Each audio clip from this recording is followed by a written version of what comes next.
I got my W140 in the garage. When I was driving it yesterday, I activated the switch here for the lumbar support for the first time in over a year. I mean, it was working a year ago, but it just didn't inflate all the way. It only went up a little bit, and then it would go back down, and the pump kept on running, so I just turned it off. I think it might be the bladder. Alright, I've got the back seat moved all the way up and tilted up, and then there's two torque 20s. Mine were fairly loose, and they're on the bottom of this plastic back panel. So there's one there, and there's one on the other side right here. And this should just come out. Yeah. There we go. To remove this side plastic panel, there's one number 2 Phillips stone here. Right there. Now there's a 17 millimeter holding on this seatbelt anchor, and it's got this plastic cover I have to remove. There's the bolt. It's probably going to be fairly tight.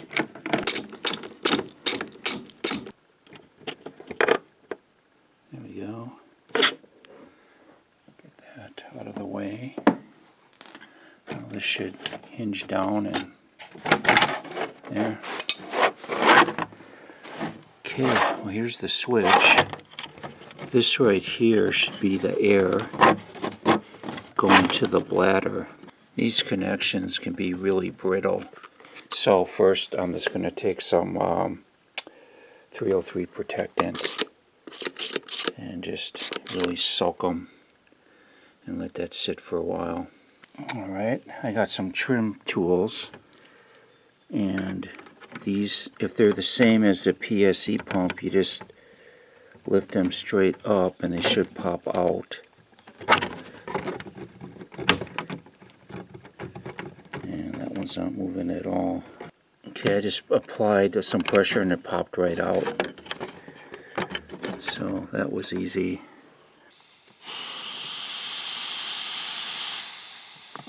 Yeah, it's leaking.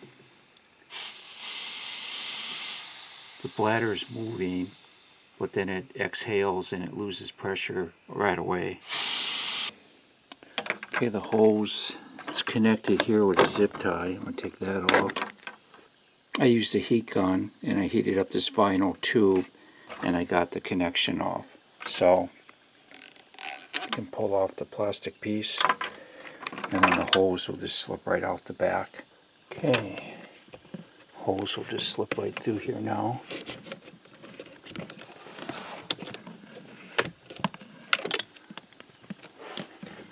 That rivet right there holds the top on, but I believe it's disconnected from that one.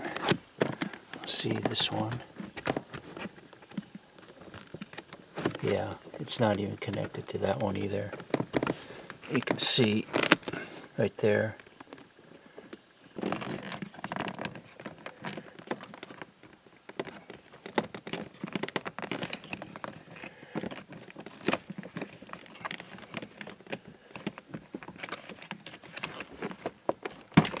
There we go.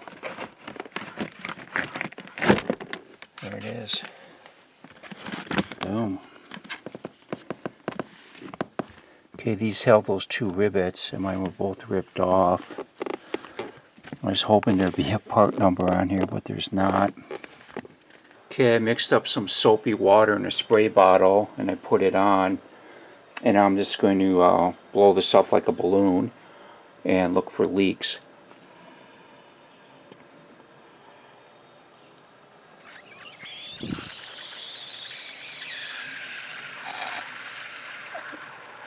There they are. That's a big one up there. It's leaking down here. It's leaking on the seams. And there's really no way to fix that at all. So I got to order the part. Okay, this is the new part. And that's the part number. and I checked it with the EPC. It's correct. This is for the left side. The right side is 24 instead of 23. That's the only difference. And it comes with, you know, the nozzle, the tube, the bag, and this big felt backing. Mine was manufactured on December 28th, 2015. So that was 7 years ago. The reason the part's sold with the felt backing is, according to the manual, they want you to take the seat out of the car, remove the leather, pull the metal frame out. I mean, there's just several pages of work just to get to that. And I only seen on the forums only one guy that done this, and he just simply removed the bag like I did. And so that's what I'm going to do. Okay, I pulled the panel off the right side, or the passenger side, so I can see how this went through.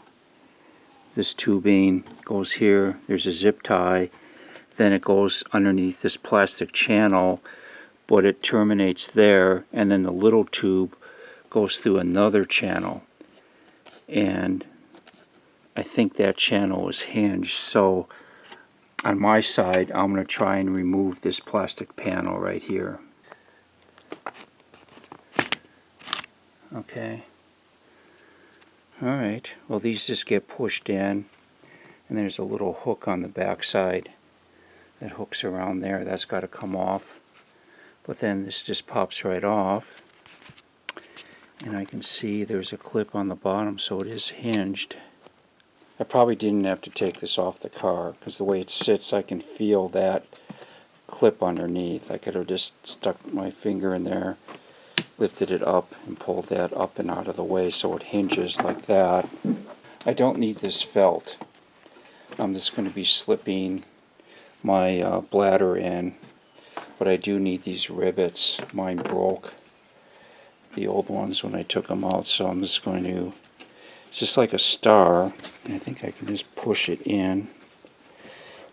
There, got that one out. Okay, I have to slip the bladder between this rubberized cocoa mat and this felt, and to give me a little bit more room I disconnected this clip.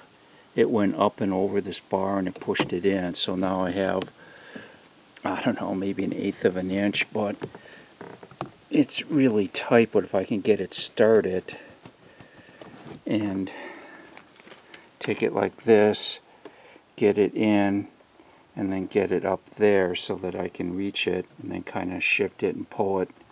I reinforced this with duct tape, and I got a string going through it, and the plan is to get the string to the other side and not necessarily pull it, but to guide it so it doesn't fold up or, you know, get caught on anything. Okay, I got it in place. It wasn't easy. I fished this string behind this bar. There's a bar there, and a bar there. Once it was on the back side, I then had my neighbor help me just push the cocoa mat down and pull these bars up, and it was enough to slip it through, and I could just put a little bit of pressure on here. In fact, right now it's even moving. So I'm going to take off this tape and that string. Okay, I got that off. If I had to do this myself, I definitely put the string on and then probably use something like this to push it in. I mean, it does go in quite a ways. Okay, well, I put that rivet in from the back side, and it goes on the 4th hole down. Squeeze it in like that. There we go. Okay, well, I got that rivet in, and then just move it over to the 4th hole down. There. Just push it right through. There, perfect. I can feel the bag. It's flat on both sides. Nothing's binding. Okay, now I gotta get this plastic clip to go back around that metal rail.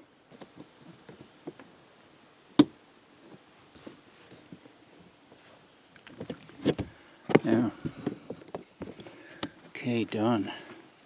Now I have to reroute the air hose through there. Okay, there's the hose right there. And on this side down here, you could just stick your hand through, or your finger. You can see it moving. There's a slot that it would go through right there. Okay, I'm going to get this clip in. There, I got it around the back. There. Here's the hose. It's got to go underneath that clip like that. And then I shut that and snap it in. And this part moves all the way up to about there and gets snapped into here. I'm going to attach the nozzle. You just snap it in. There, and it clicks right in. Alright, well, I'm going to test it. Okay, I got the key on. I'm just going to take this up to 5. I should hear the pump, and I should be able to see it there. Yep, it's moving, I can see that. Okay, I got the tail cut off the zip tie. This also gets tucked up inside this bracket like that. And then this bracket here is to hold the hose right up here out of the way underneath, and that's for the seatbelt bracket. So, and then there's 2 hooks up here. You can see the corresponding holes. So you just put this forward and then slide it back and then get this mounted in there, which is going to take 2 hands. Okay, got that tucked in there. You can see that's how that goes. Now I'm going to get the seat belt, and that gets held on with a 17mm. Okay, I'm going to test it again. Okay, I heard the pump up and then shut it off, so that's good. Let the air out. Alright, well, I can put the back cover on and button this thing up. And then there's one on that side as well. The seat belt bracket bolt gets torqued down to 35 Newton meters. Right there. And then that plastic cap just gets put back in. There. And that's it.